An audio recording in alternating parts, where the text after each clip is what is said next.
I think it's so important for songwriters and producers and even artists to know this in general is like, don't wait for somebody else to do something for you as far as work. If there's an artist that you're compelled by, go and try, like shoot your shot.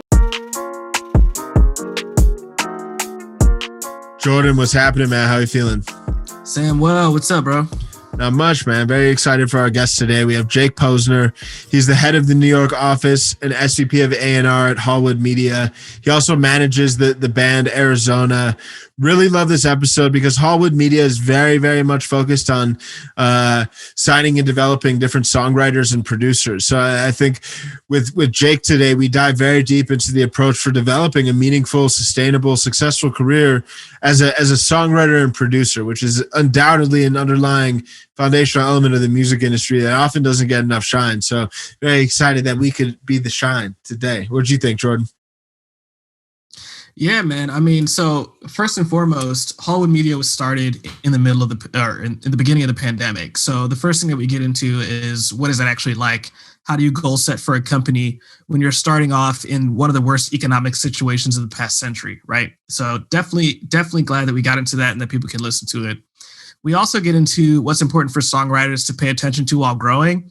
I think the benchmarks for recording artists are a little bit clearer. So, do they go platinum? Do they go double platinum? Do they go diamond? But for songwriters, it's a little bit less clear because those metrics are important, but they're not necessarily the only things that could get you into a room. One thing I think we get into that's really important is how he chooses songwriters for his artists to work with. Because I think when we think about collaborating with songwriters, we think about, the artist going to a higher level, a higher tier in order to collaborate with an artist. So you think of an indie artist collaborating with a major label, and obviously that's a part of it, or an artist on a major publishing company. Obviously that's a part of it, but there are also artists coming to him that are at a lower quote unquote tier than his artists are, and how he kind of chooses which artists to work with. I think in the songwriting sphere, it's a little bit more vague what that process is. So he definitely uncovers some of that vagueness in this episode. And then lastly, we talk about what are the conversations like when you're pitching your artist to labels, to publishers. What are the battles that you fight or that he fights as a songwriter / producer manager that's different than a manager of an artist that's only a recording artist? So we get a lot into the nitty gritty into this, and I'm super excited for people to hear about it. Yeah. Well, without any further ado, let's get into it. Jake, what's happening, man? How you doing? Good to see you guys. Thank you guys so much for having me. Very excited to have you on. Coming on.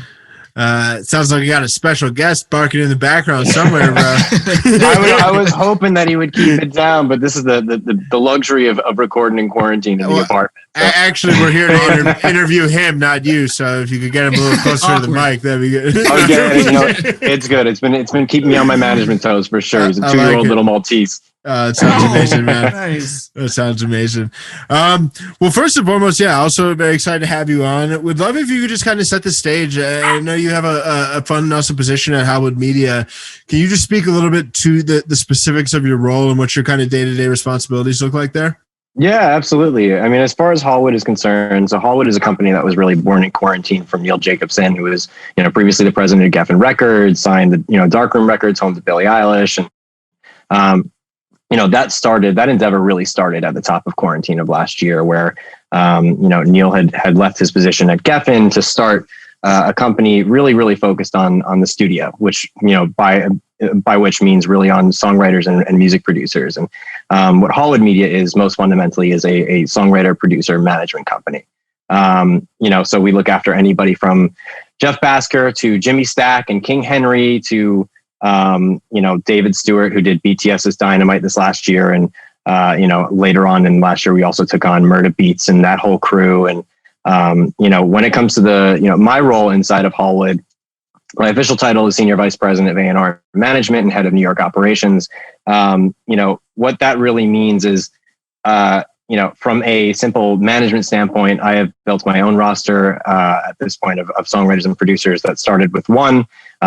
His name is PJ Bianco. He's my band Arizona's closest collaborator and mentor, and one of the best alternative pop producers that I know, to now at, hovering about 10 different songwriters and producers, all of different gambits and run different, all on kind of different sides and genres of the industry. And, from an operational standpoint, Neil and I have known each other for a number of years, and we've really built a lot of trust with each other just in the way that we both operate. And, I've been involved with him when it comes to just a lot of setting up the infrastructure of what Hallwood Media is and has become. That went from being, employee number 4 to watching, now we have about 16, 17 different employees. Situating our infrastructure from getting off of an iMessage chain to situating inside of Slack, getting actual work systems set up, workflows set up. I oversee a lot of our marketing operations, and I oversee a lot of our publicity operations, which, encompasses anything from, and especially focused on, highlighting the accolades of our writers and producers and making sure that they're getting the shine in the media that they get, as well as making sure that Hallwood as a company is, as an emerging management company in the space, is also being able to be lifted and getting the visibility that any growing business needs to be able to, to kind of get that, to facilitate a workflow with, inside of the industry, and especially a saturated and loud and noisy one.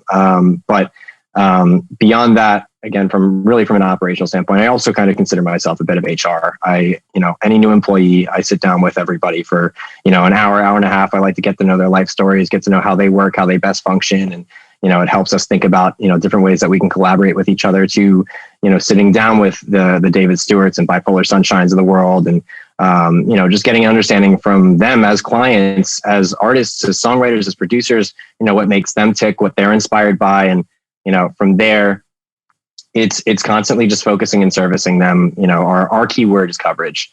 Is we're very lucky to have an incredible cast of employees at this point that cover anybody from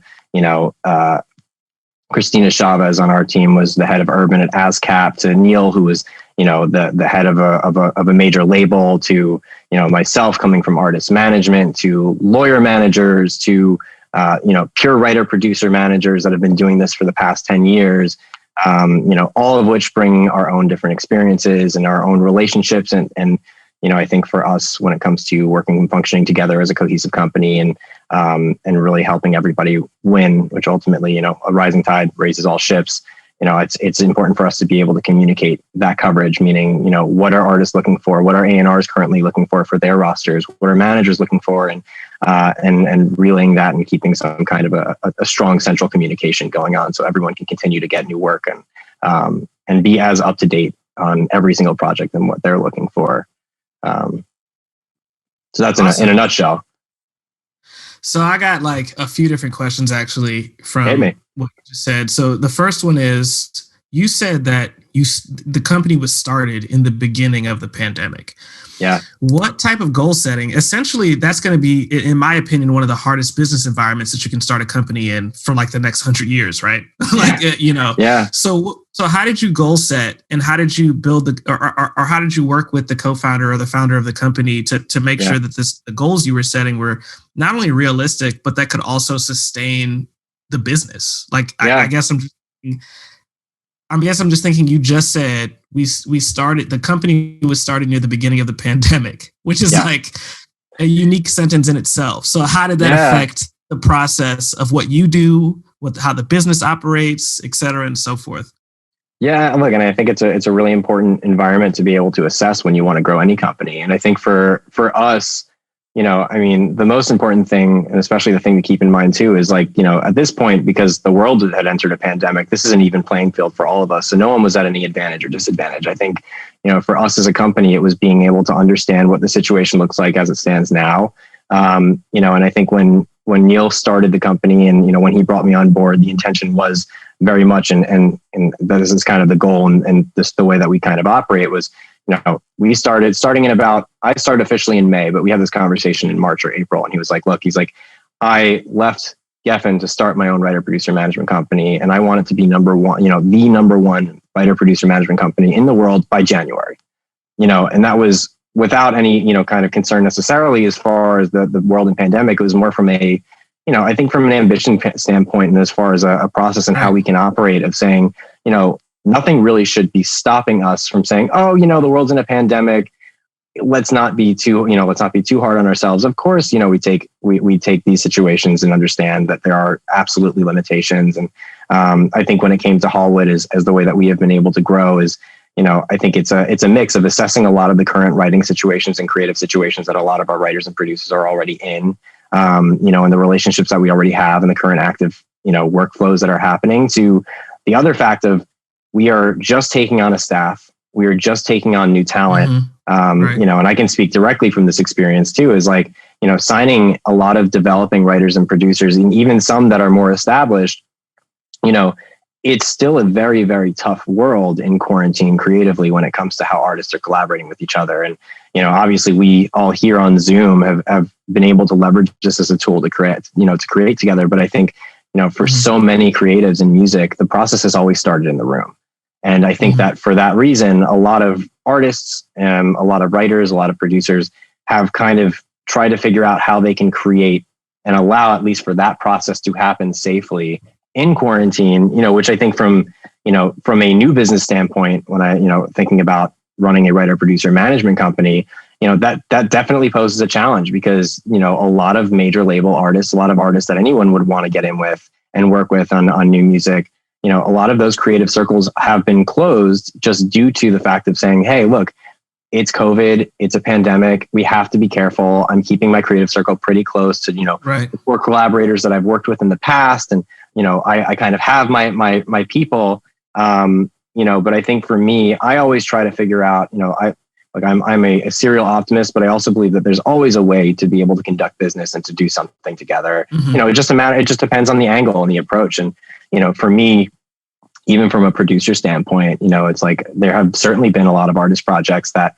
they are closed creatively, in terms of saying like, we are good on producers. We don't need any other songwriters in the room, but especially with the artists that I think about, that I'm still extremely passionate about. And I think that's a big part of the reason that I was really excited to get into the world of writer producer management in addition to artist management was there are so many artists that I'm inspired by and that, that I think all of us just listen to and kind of reminds us why we work in this business. And, for that, it's like that at the same time, it's like, it's double-edged with that, the tenacity and relentlessness of like, I want to work with them. There's gotta be a way. And, for me, that meant thinking about, all right, cool. You have a producer, you have songwriters. It's like, well, producers obviously need raw material. So maybe if I send some loops over, and I had some of my producers make some, kind of lend their sonics to you, should it inspire, and maybe that can then open a door for collaboration, whether that's immediately or down the road.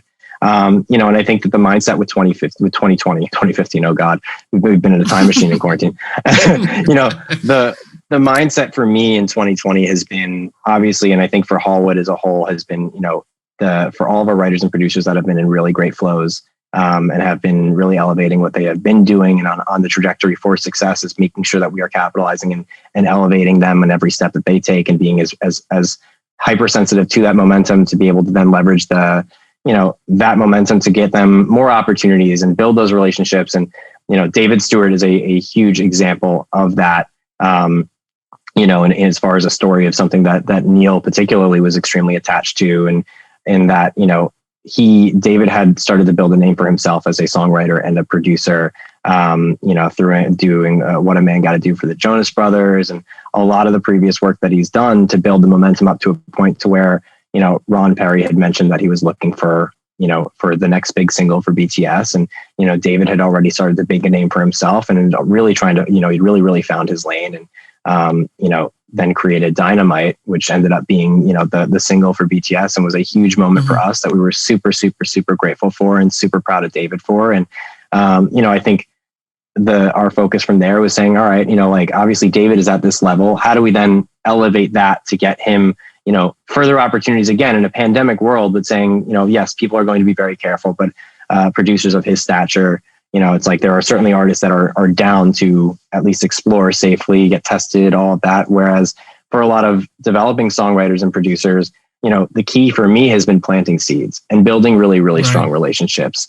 And the way to do that has really been along the lines of, getting familiar with a lot of the different, label A&Rs and what projects that they were working on. And, that means not only even going for the Lizzos of the world, but going for the smaller developing artists and working with them and also building those relationships. But also it's and kind of allowing for the A&Rs that are even tied to those specific projects to be familiar with these writers and producers and the type of work that they do, to then also create an interest to do things on a larger level. But nice. I know that was a ramble, but it's, that's kind of how it, in a nutshell, it's kind of been the approach. Before we continue, the word ramble has been said every sentence of the podcast. Never, every episode of the podcast, never by us.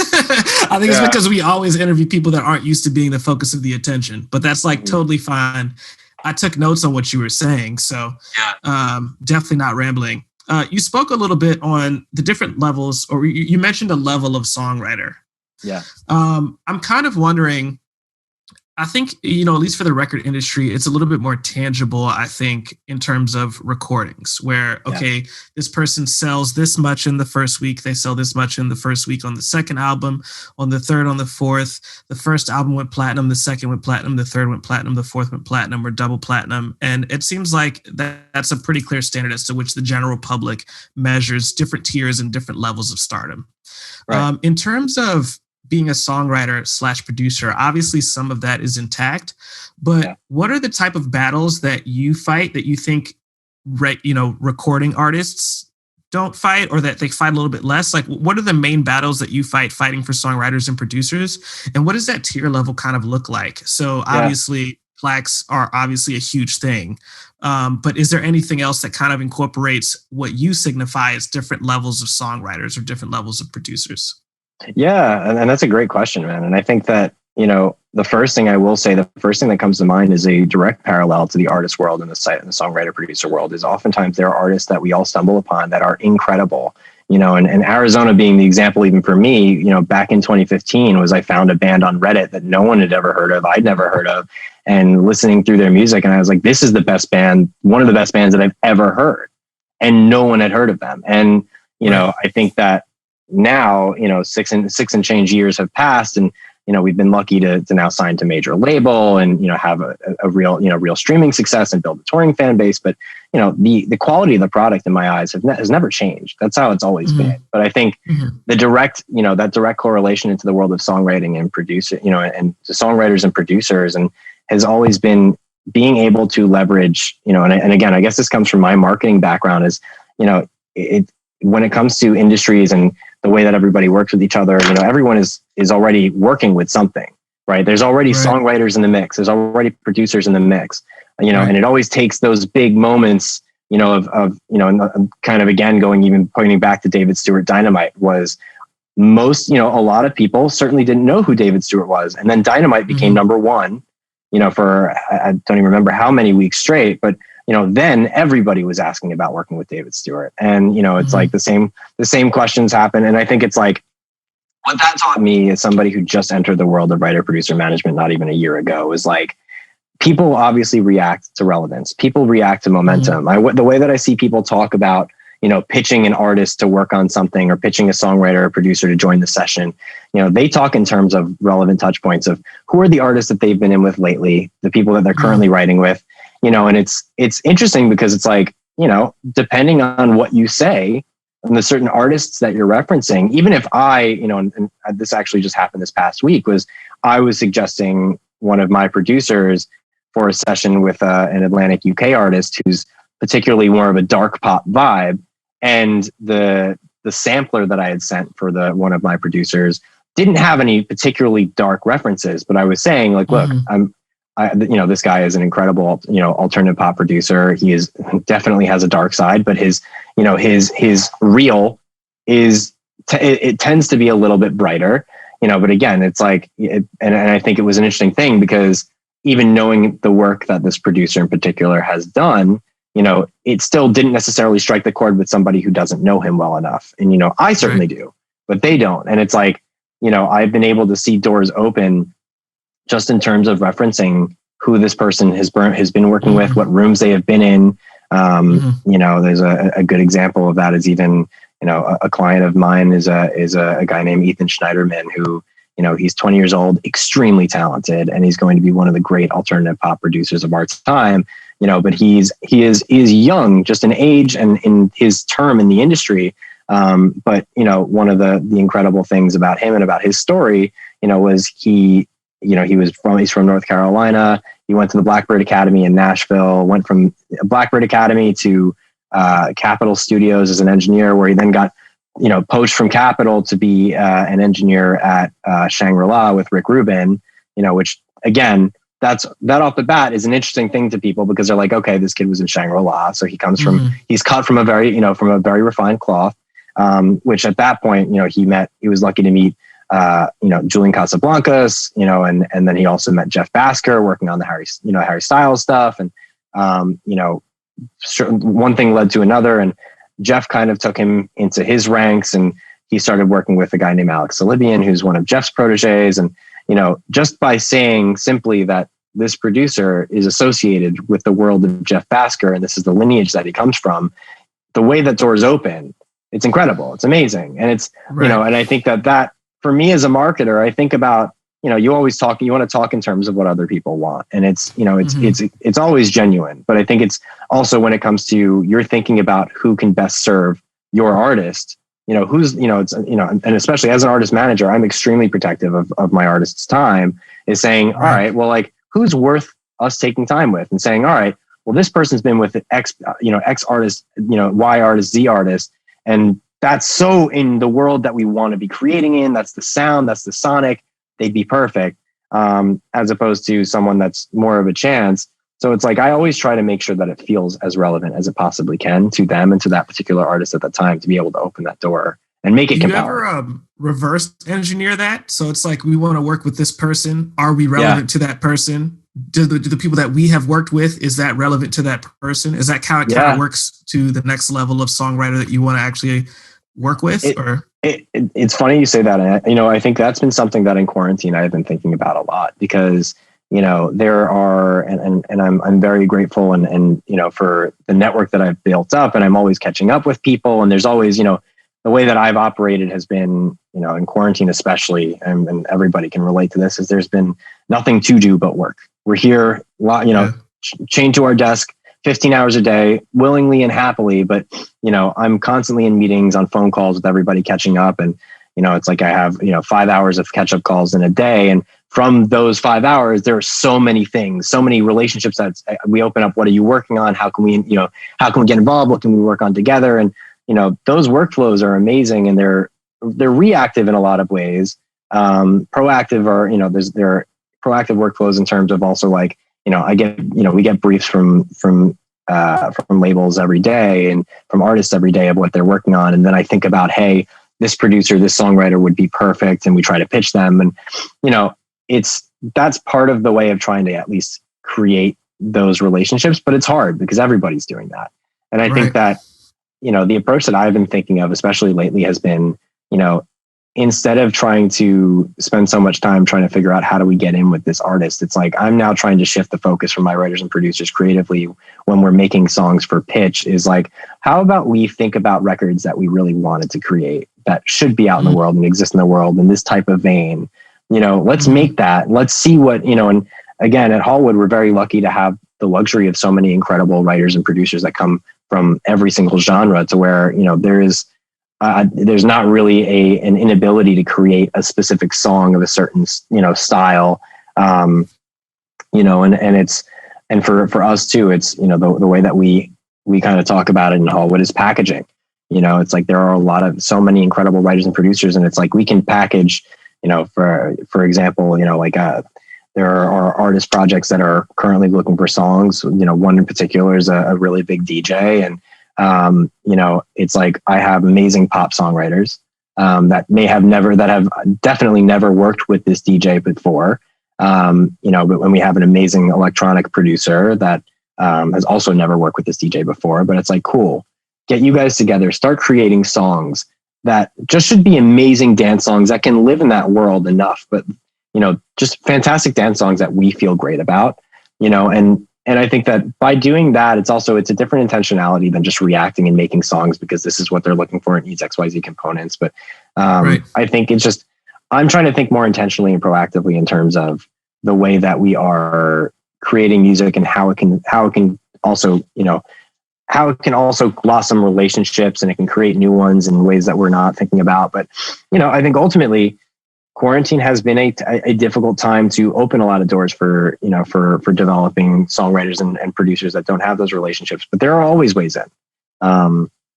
Always ways in. I think, and I think that the other way of doing that to me has been, I'm big on when I take in any new client, I want to spend an hour to 2 hours with them minimum to break open their Rolodex. I want to know everybody that they know, all, Right. Any creative collaborators, artist friends, just people in your circle, because knowing that and being able to kind of really spend some time with that, just because, it's like an artist or a songwriter might know all these people, but they never thought about collaborating that way. It kind of helps to have a third person come in and just say, hey, oh my God, it would be such a good idea if you got in with this person. We can bring this person in, and the way that I see that even applying in the world of Hallwood is like, the same thing is there's a lot of, so many of our writers and producers and just being a part of the music, the music industry community and the creative community, everybody's connected in some way, shape or form. So being able to open that up a little bit more to, some of our writers and our producers, just knowing who they're friends with and who they're close with and who they regularly like to create with and saying, hey, Story is one of our incredible, pop, hip hop top liner songwriters, have you ever collaborated with them? And it's like, the answer is like, oh no, but he's amazing. It's like, cool, bring him in the room. And it's like, all of a sudden these doors open and it just builds the network. It builds their relationships and it creates so many new opportunities in ways that, that we couldn't have before. And I think that it's also just being in quarantine has forced us to try to think and for me too, is I'm just trying to think as resourcefully as I can. I try not to let, just because we're in quarantine, stunt the growth in any situation. I think it's just a matter of how do we get around it? It's a difficult thing. I'm sure y'all will blast off when when quarantine is over and when people have been vaccinated. Like, yo, this is easy. We're killing it. We're crushing it. We're trying to set up we especially want to set up all of our relationships and the infrastructure to be in place to where when the doors open and everyone is really safe, that it elevates to an entirely new level that we've literally never seen at Hallwood because we never started there. Right. So so it's like weight training with super heavy weights. And then it's like, this is way heavier than we need to be, but it's at least going to get us so we can really operate at the highest capacity. There we go. I like it. No, I also love too, when starting working with a new client, really diving deep into the Rolodex. We take a similar approach even with regards to just like content creation and digital marketing is like who are artists where we can like co-create content both on the music creation side and content creation side. I feel like people oftentimes are like neglecting what's already in their back pocket, but I love that call out. With that said, one kind of question too is like, I know for like artists and managers, a lot of people start by like writing for themselves, and then over time as they get bigger, they have more resources, there's a lot of value and a lot of unique opportunity to collaborate with like world-class writers. But from your perspective, being on both the artist management side as well as the songwriter management side, like when do you think it makes sense for an artist to actually start working with songwriters? I think that it's a case-by-case thing for me. I think that the first thing that I always say to artists in general is like, the reason, especially like the artists that I work with, it's like, I come to them because I clearly trust their creative vision and I love what they create. And so it's never a knock to saying, I don't believe in what you're capable of by yourself. I think that from a creative standpoint, the question to really always ask yourself is, do you feel like you're getting the most out of your own process? And do you feel like it's helpful to even think about bringing out anybody else into the room simply to help sharpen the sword? Like I look at this stuff as sword sharpening. This is the same way that I think that all of us as non-creatives per se in the music industry is as business people in music. It's like all of the relationships that we've built with each other. I certainly for me have grown me as a person, as a human being, as a person in business and music. Right. And I think it's so important, and this is a conversation that I've been having, with all of my artists is like, it is so important to be able to fully realize that and understand how valuable that is because, this is a community. This is a network of people that we've all, we're all growing together. We're all going through so many of the same shared experiences. And I think everybody has a different perspective that they can lend to each other that we can learn from. And, that also means too, like bringing in another songwriter. Of course, this is somebody who has a specialized field and focus creatively, but they might also help an artist realize something about their own process, about their brand, about their sound, that they never thought about just because they're allowing someone, they're being vulnerable to say, come into my own creative process. Like, and so I think and the other thing that I would say too, to any artist that's thinking about it is like, this also doesn't have to definitively be a session for your project. This can just be, let's get together with somebody else creatively who I would be interested in just getting in the room with and vibing with and seeing what happens, and not necessarily putting all of that same pressure of saying, oh man, anything we do is going to be for my project. I don't feel great about this. This isn't the direction. It's like, you could have someone, any songwriter come in with Arizona and they walk out with an Ariana Grande song. It's like, it doesn't matter. It's just about allowing yourself to be vulnerable and allowing yourself to just make something together and just, and I think fundamentally for me, it's such a special thing to be able to build great relationships in this industry. It's like summer camp. It's a very small world. We bump into each other all the time. And the best thing we can do is learn from each other and support each other.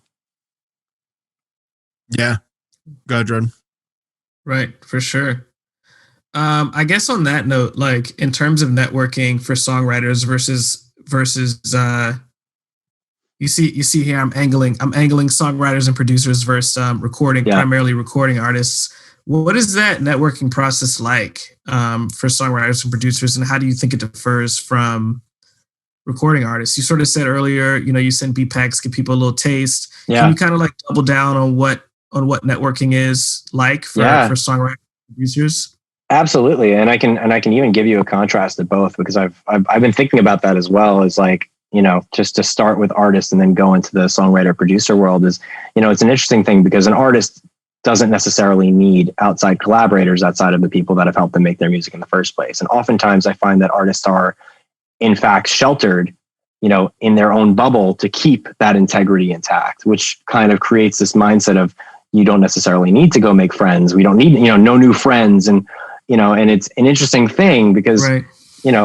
I've seen that play out, and I don't feel like that necessarily caters to growth in any way, shape, or form. But on the flip of that, the songwriter producer community comes purely, success in that industry, in that business, inside of the business, comes purely from collaboration. So it's in any songwriter, any producer's interest to be able to branch out, to meet more people, to get involved in more sessions. And, right. I think that happens in terms of the way that people are building relationships with each other. A good example is my client, Jay Stolar, who's an incredible writer and producer who's, he started as an artist himself, but also has been writing songs with, a specific crew of people. One artist songwriter in particular is a girl named Caroline Pennell, who, they've written songs together for a very, very long time. And they've built up a crew of different songwriters and producers that they love working with. And, as that crew grows, and as they all in their own independent, worlds are working on different projects, it gives them all opportunities to be able to say, hey, I'm working on this, whatever this song is, come in and work on it with me versus, and I'm working with this artist and we need a third songwriter. And I think that in a lot of different scopes and scales, it is a process to where I think it's very like, I think it is the opposite of the artist world, to where you are so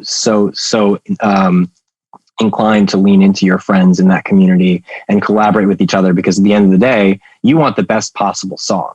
You want your song to be fantastic. And, for artists, it's like, it's very sacred. It's very protected. And I think that so many songwriters and producers have been able to build up their own networks just from meeting other people, trying to vibe with each other. And, and I think that means, you could have your friend circle and your collaborative network be 80% songwriters and producers and only 20% artists. And, right. some live a lot more in the artist world, and they know way more artists than they do songwriters, because that's just the relationships that they have. But I think it's just the paradigm of thought of like, for artists and songwriters is like, they are different worlds. And it's something that I've been seeing firsthand. It's really interesting. I love that. It makes a lot of sense. So when you're thinking about the side of, you've alluded to a lot of very awesome like tactics and areas of focus, relationship building, vulnerability. I love all that stuff. But if you're really trying to kind of deconstruct even further, any other kind of points as we start to come towards a close, is with regards to like, What are the things that songwriters or producers should be really focused on and intentional about when they're trying to develop a meaningful career? Maybe this is things that they often overlook or aren't necessarily prioritizing as much as they should, but very curious from what your perspective really stands out there.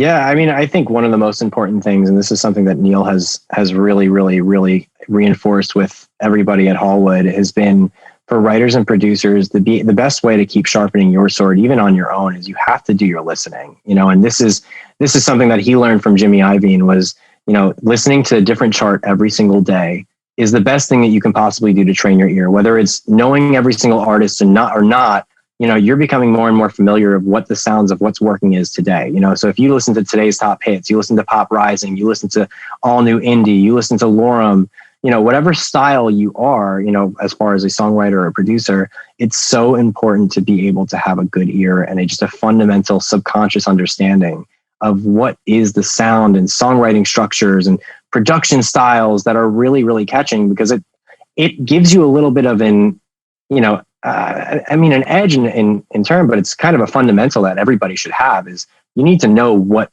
the game looks like right now. And if you want to be able to make your own mark and build in and be able to integrate with a lot of these artists and work with them and understand their sounds, I mean, that's one.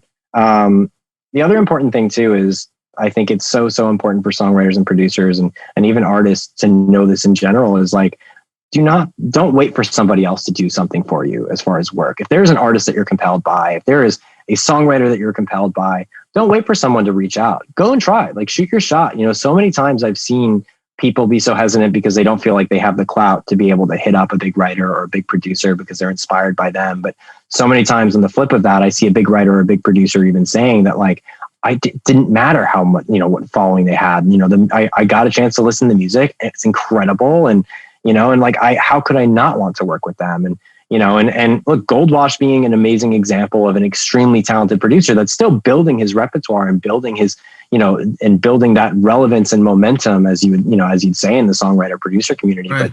But, he is so dope sonically that it's like, again, send your music to whoever it is that you're inspired by, whatever project it is that you want to work on. You really never know who's going to be listening. Right. Awesome. Yeah. On our Patreon, we actually have a weekly newsletter that goes out every Monday of things in the music industry that people should be paying attention to. And I feel like it's a similar thing as listening to the charts.